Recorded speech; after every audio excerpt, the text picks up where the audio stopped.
आज हम 3 प्रश्नों पर चर्चा करेंगे। पहला प्रश्न इस प्रकार है, क्या गुरु के बिना किया हुआ दान का कोई फल नहीं होता है?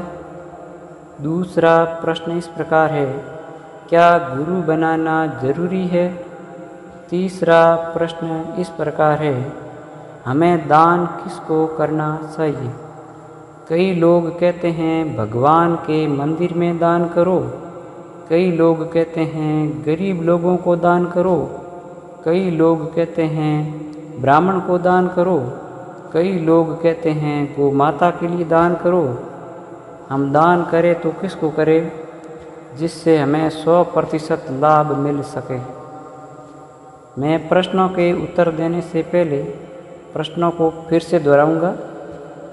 पहला प्रश्न इस प्रकार है, क्या गुरु के बिना किया हुआ दान का कोई फल नहीं होता है? उत्तर, यदि गुरु के बिना किया हुआ पाप का फल हमें मिलता है तो दान का फल क्यों नहीं मिलेगा?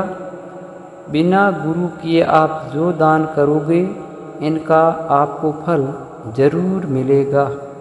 दूसरा प्रश्न इस प्रकार है, क्या गुरु बनाना जरूरी है?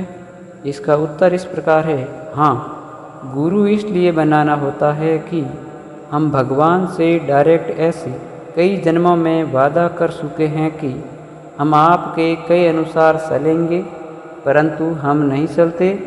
इसलिए गुरु भगवान का अति प्रिय मित्र होता है और गुरु भगवान के सामने प्रार्थना करता है कि अब की बार मेरी बात मानिए, इस जीव को आपके शरण में लीजिए। तो भगवान कहते हैं इसने कई बार प्रण लिया और प्रण तोड़ा है।